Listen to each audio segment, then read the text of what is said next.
Hello students. आज हम करने वाले क्वेश्चन नंबर 12, 13 एंड 14। देखो क्वेश्चन नंबर 12 में क्या है। To warn ships for under water rocks, a lighthouse spread a red coloured light over a sector of angle 80 degree to a distance of 60.5 kilometre. Find the area of the sea over which the ships are warn.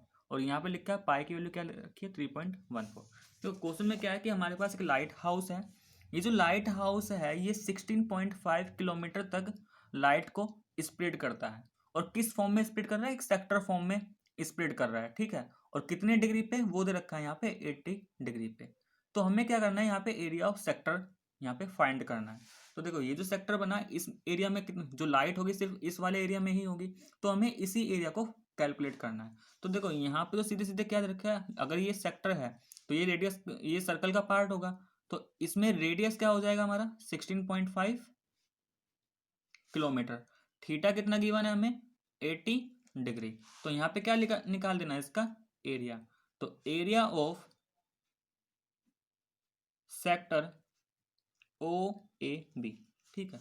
तो ये कितना हो जाएगा हमारा theta upon 360 into pi are square. अब theta की value क्या है यहाँ पे 80। तो 80 अपॉन 360 इंटू पाई क्या लेना है हमें, पाई की वैल्यू गिवन है 3.14।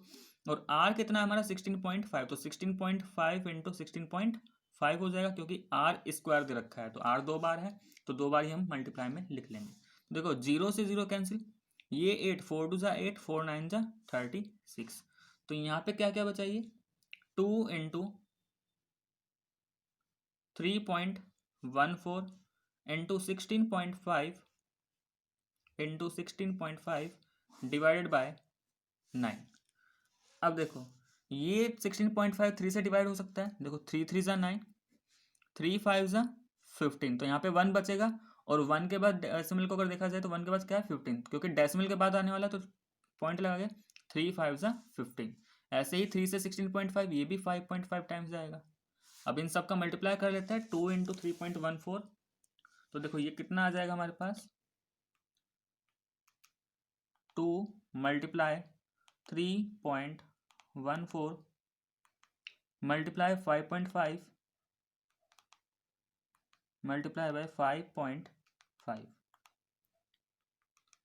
तो ये आ गया हमारा 189.97 189.97। और यूनिट क्या आती, रेडियस किस में था हमारा किलोमीटर में, तो एरिया किस में आएगा ये किलोमीटर स्क्वायर। तो ये था हमारा question number 12। Next question number 13। Question number 13 question number 13 देखो क्वेश्चन नंबर 13 में क्या है, a round table cover has 6 equal designs as shown in figure 12.14। देखो इस फिगर में 6 डिजाइन बने हैं और ये डिजाइन जो है सभी एक जैसे है, इक्वल डिजाइन है। If the radius of the cover is 28 centimetre, ये जो कवर दे रखा है सर्कुलर फॉर्म में, इसका रेडियस क्या दे रखा है 28 सेंटीमीटर दे रखा है। Find the cost of making the design at the rate of rupees 0.35 पर सेंटीमीटर स्क्वायर। तो हमें जो निकालना है वो कॉस्ट ऑफ मेकिंग निकालना है, यानी कि इन डिजाइन को बनाने का कितना टोटल कॉस्ट आने वाला है। और हमें दिया है कि 1 सेंटीमीटर स्क्वायर के लिए जो कॉस्ट आएगी वो कितनी है 0.35 रुपीज। तो देखो यहाँ पर कॉस्ट निकालने के लिए हमें क्या करना पड़ेगा, सबसे पहले ये जो 6 डिजाइन दे रखे हैं हमें इन 6 डिजाइन का क्या निकालना होगा एरिया। और एरिया निकालने के बाद रेट से मल्टीप्लाई कर देंगे तो हमें क्या मिल जाएगा टोटल कॉस्ट मिल जाएगा। तो देखो सबसे पहले हमें निकालना है एरिया। तो हम क्या करते हैं, देखो जो सेंटर होगा सेंटर से हर एक, ये हेक्सागन फॉर्म बन रहा है, अगर इसको नाम दिया जाए A B C D E F, ये A B C D E F क्या है, एक हेक्सागन है। और क्योंकि हर एक डिजाइन का एरिया बराबर है तो ये एक रेगुलर हेक्सागन है। इसका मतलब डिजाइन का एरिया क्या है बराबर है, इसका मतलब ये जो कोड है A B C D D E एक तरीके से सर्कल के कोड है, तो इन सब की लेंथ क्या होगी बराबर होगी। और ये सेंटर मान लेते हैं ओ। तो हमें क्या करना है, हम सिर्फ एक डिजाइन का एरिया निकाल लेते हैं और एक का निकालने के बाद क्या करेंगे 6 से मल्टीप्लाई कर देंगे तो 6 डिजाइन का एरिया आ जाएगा। तो देखो सबसे पहले हम यहाँ पे कोई भी एक सेक्टर बना लेते हैं। ये हमने एक सेक्टर बना लिया अलग से, ठीक है, ओ ए बी। और हमें इस सेगमेंट का एरिया निकालना है, ठीक है। मतलब एक डिजाइन हो गया, तो ये डिजाइन किस फॉर्म में, सेगमेंट फॉर्म में है, तो हमें इस सेगमेंट का एरिया निकालना है। इसको पॉइंट नाम दे देते हैं, यहाँ पे पी बोल देते हैं। तो देखो अब सबसे पहले तो हमें ये पता करना पड़ेगा ये एंगल कितना है एक तो, और ये ओ ए और ओ बी कितना है। तो देखो ओ ए और ओ बी तो क्या है, इस सर्कल का रेडियस है, और रेडियस हमें गिवन है कितना, 28 सेंटीमीटर। तो ये तो हमें 28 सेंटीमीटर गिवन है। साथ के साथ हमें ये वाला एंगल पता करना पड़ेगा, तो ये एंगल कितना होगा। तो देखो एंगल कैसे निकालेंगे, ये कंप्लीट एंगल कितना होगा, 360 डिग्री, ठीक है। और यहाँ पे कितने सेक्टर बने हुए हैं, 1 2 3 4 5 6, 6 सेक्टर में डिवाइडेड है और इक्वल है। तो angle made by each sector, तो angle made by each sector, हर एक सेक्टर का एंगल क्या होगा, थीटा, वो हम निकाल लेंगे 360 डिवाइडेड बाय 6। तो हर एक सेक्टर कितना एंगल बनाएगा यहाँ पे, 60 डिग्री। अब देखो, अब हमें अगर इस सेगमेंट ए बी पी का एरिया निकालना है, तो उसके लिए क्या करेंगे हम, ये जो sector O A P B आया है, इस सेक्टर में से इस ट्राइंगल ओ ए बी का क्या एरिया क्या कर देंगे, माइनस कर देंगे। तो यहाँ पे हम निकालते हैं एरिया ऑफ वन डिजाइन, एक डिजाइन का एरिया निकाल लेते हैं। तो एक डिजाइन का एरिया से मतलब क्या है, area of segment A B P. ये जो segment A B P A है, इस सेगमेंट का एरिया, और सेगमेंट का एरिया कैसे निकलेगा, area of sector, area of sector O B P A O. इस सेक्टर में से जो ट्राइंगल बन रहा है, इसका एरिया क्या कर देंगे, माइनस कर देंगे, area of triangle O A B. तो सबसे पहले निकालते हैं यहाँ पे सेक्टर का एरिया, फिर हम निकालेंगे ट्राइंगल का। दोनों की वैल्यू पुट करके हमें क्या मिल जाएगा, एक डिजाइन का एरिया मिल जाएगा, और 6 से मल्टीप्लाई करेंगे तो हमें टोटल एरिया मिल जाएगा। देखो यहाँ पे निकालते हैं फिर area of sector O B P A O. Area of sector का फॉर्मूला हमने पढ़ा है, theta upon 360 into pi are square. Theta की वैल्यू अभी फाइंड किया है 60 डिग्री, अपॉन 360 इंटू पाई की वैल्यू यहाँ पे कुछ भी गिवन नहीं है, तो हम क्या यूज कर लेंगे, 22/7। और रेडियस हमें कितना गिवन है, रेडियस हमें गिवन है 28, ये हमें गिवन था 28, ठीक है। तो आर स्क्वायर का मतलब क्या हो जाएगा, 28 इंटू 28। तो 60 से ही 360 तो 6 टाइम्स, 7 से 28 4 टाइम्स चला जाएगा। अब देखो 2 3 जा 6 एंड 2 11 सा, तो यहाँ पर क्या क्या बचा, न्यूमरेटर में हमारे पास बचा 11 4 28। तो न्यूमरेटर में क्या आ गया हमारे पास, 11 into 4 into 28 divided by, denominator में क्या बच रहा है हमारे पास यहाँ पे 3। तो डेनोमीटर में इतना आ गया हमारे पास, 3 आ गया। तो देखो इसको सोल्व कर लेते हैं।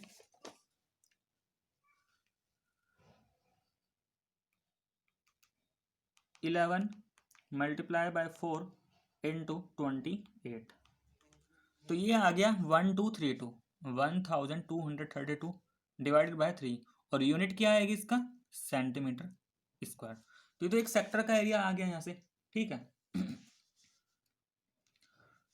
ये क्या आ गया हमारा सेक्टर का एरिया, इसको भी हम डिवाइड करके लिख लेते हैं, 1232 डिवाइडेड बाय 3, तो ये आ गया 410.66 सेंटीमीटर स्क्वायर। तो ये आया एरिया ऑफ सेक्टर। अब देखो, अब हमें निकालना है यहाँ से area of triangle O A B. ये जो ट्राइंगल ओ ए बी है, इसका एरिया, तो यहाँ पे अलग से डायग्राम बना लेते हैं ट्राइंगल का ओ ए बी। हमें क्या क्या पता है, हमें एक तो ये पता है ये जो एंगल है कितना है, 60 डिग्री है, ठीक है। ये ओ भी 28 सेंटीमीटर, ये भी 28 सेंटीमीटर। अब देखो ये जो ट्राइंगल है, ये कैसा ट्राइंगल है, ये इक्विलेटरल ट्राइंगल है। कई बार हम प्रूफ कर चुके हैं कि जब भी हमें एक एंगल गिवन होगा 60 डिग्री, ठीक है, और दो रेडियस है, यानी कि दो साइड से इक्वल है, तो ये इक्विलेटरल बनने वाला है। तो यहाँ पे कैसे लिखेंगे, in triangle O A B, triangle O A B के अंदर ओ ए और ओ बी दोनों बराबर है, और जब भी दो साइड्स बराबर, तो इन साइड्स के अपोजिट एंगल जो होंगे, मतलब कि एंगल ए और एंगल बी, ये दोनों क्या होंगे, इक्वल होंगे।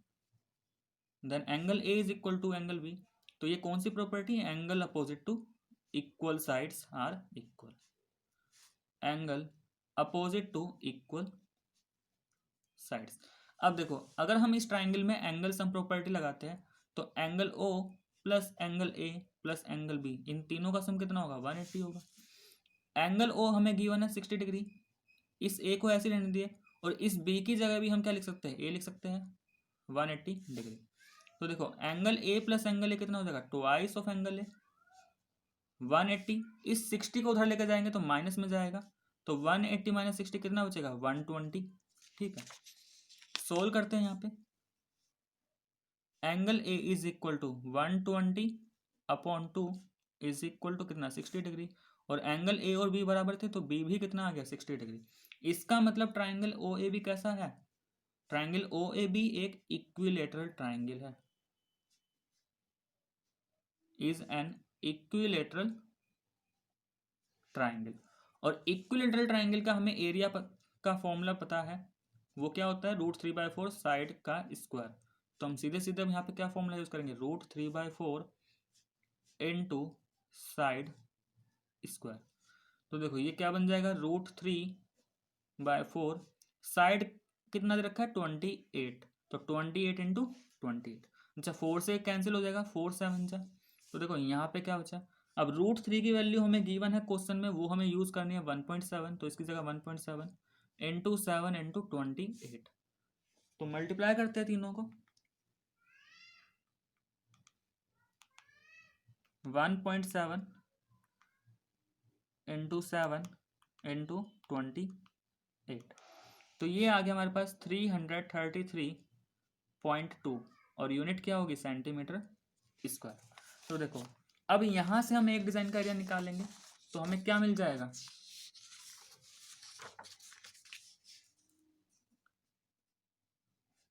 Area of one design. अभी हमने स्टार्टिंग में फॉर्मूला लिखा था, क्या लिखा था, area of sector minus area of triangle. तो सेक्टर का एरिया हमारा कितना आया था, सेक्टर का एरिया आया हमारा 410.66 माइनस ट्राइंगल का एरिया हमारा आया 333.2, 333.2। तो देखो इसको सिंप्लीफाई कर लेते हैं, 410.66 ये 333.2 माइनस करेंगे ये 0 वाला, तो ये 6, ये 4, 10 में 3 जाएगा 7, ये 10 में 3 जाएगा 7, तो कितना आ गया यहाँ से 77.46 सेंटीमीटर स्क्वायर। अब देखो अब ये तो सिर्फ एक डिजाइन का एरिया आया ना, लेकिन ऐसे हमारे पास कितने डिजाइन थे, 6, तो total area of design, total area of design, इसका मतलब क्या कर देंगे 6 से मल्टीप्लाई, तो 6 इंटू 77.46, तो कितना हो जाएगा, 6 6 जा 36, 6 4 जा 24 प्लस 3 27, 6 7 जा 42 प्लस 2 कितना है 42, 44, 6 7 जा 42 46, तो कितना आ गया 464.76 सेंटीमीटर स्क्वायर। तो ये आ गया हमारे यहाँ से एरिया। अब देखो अब नेक्स्ट हमें यहाँ पे फाइंड क्या करना था, हमें फाइंड करना है कॉस्ट ऑफ मेकिंग डिजाइन। तो टोटल एरिया तो हमें मिल चुका, अब हमें यहाँ पे जो रेट दे रखा है, रेट ऑफ डिजाइन, तो ये हमें दे रखा है ₹0.35 पर सेंटीमीटर स्क्वायर। इसका मतलब 1 सेंटीमीटर स्क्वायर के लिए जो खर्चा आएगा वो कितना आएगा, ₹0.35। तो टोटल कॉस्ट कितना आएगा यहाँ से, total cost for making design, तो टोटल एरिया को हम क्या करेंगे, कॉस्ट से मल्टीप्लाई कर देंगे। ठीक है, तो 464.76 इंटू 0.35,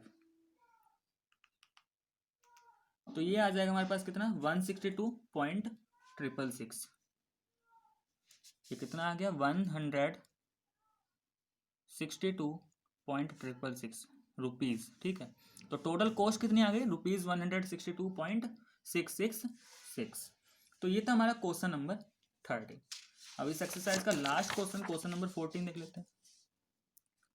देखो क्वेश्चन नंबर 14 क्या है, एमसीक्यू टाइप है। यहाँ पे क्या दे रखा है, tick the correct answer in the following area of sector of angle P. देखो हमें एक एरिया, एक सेक्टर दिया है, ठीक है, और उस सेक्टर का हमें एरिया निकालना है। और देखो यहाँ पे है क्या, यहाँ पे एंगल हमें क्या दे रखा है, तो एंगल तो पी दे रखा है, ठीक है, और जो रेडियस गिवन है वो आर दे रखे। देखो हमने जो सेक्टर का एरिया पढ़ा है वो फॉर्मूला क्या होता है, theta upon 360 into pi small R square. हमने जनरल ये पढ़ रखा है। तो यहाँ पे थीटा क्या होता था, एंगल, और स्मॉल आर क्या है, सर्कल का रेडियस। तो बस अब क्या करेंगे, अगर हम यहाँ पे ये वैल्यू डालें तो ये फॉर्मूला किस फॉर्म में चेंज हो जाएगा, थीटा की जगह क्या आ जाएगा, पी, क्योंकि अब एंगल क्या दे रखा है, थीटा नहीं है, अब एंगल क्या है, पी, अपॉन 360 डिग्री, ठीक है, इनटू पाई, पाई तो कांस्टेंट। यहाँ पर स्मॉल आर क्या होता था, रेडियस, तो अब रेडियस स्मॉल आर ने देखे क्या दे दिया, कैपिटल आर, तो पाई आर स्क्वायर। तो फॉर्मूला क्या बना ये। अब 4 ऑप्शन गिवन है तो इनमें से देख लेते हैं ये फॉर्मूला कहाँ पे लिखा हुआ है। तो देखो पहली बात यहाँ पे पाई आर स्क्वायर आना जरूरी है। तो देखो पहले ऑप्शन में तो पाई आर, आर की पावर है ही नहीं, तो पहला ऑप्शन तो पॉसिबल ही नहीं है। और सी वाला ऑप्शन, इसमें भी आर की पावर ही नहीं, तो सी वाला ऑप्शन, पहला और सी, ए ऑप्शन और सी ऑप्शन तो यहाँ से कट गए। अब बी वाले ऑप्शन में पाई आर स्क्वायर आ रहा है, पी आ रहा है, लेकिन नीचे क्या आ रहा है, 180 आ रहा है, इसका मतलब ये ऑप्शन भी नहीं है। अब ये नहीं है तो कौन सा ऑप्शन होगा, डी ही होगा। अब डी में देखो यहाँ पर ये थोड़ा सा इस तरीके से दे रखा है, P upon 720 into 2 pi are square. अब जब इसको सिंप्लीफाई करोगे तो क्या होगा, 2 से ये 720 360 टाइम्स आएगा। तो देखो ये ऊपर वाला ही फॉर्मूला बन गया जो भी मैंने बनाया था। तो यहाँ पे क्या हो जाएगा, क्वेश्चन नंबर 14 में जो ऑप्शन होगा वो क्या होगा, हमारा करेक्ट ऑप्शन डी। तो स्टूडेंट्स यहाँ तक हमारा एक्सरसाइज 12.2 कंप्लीट हो गया।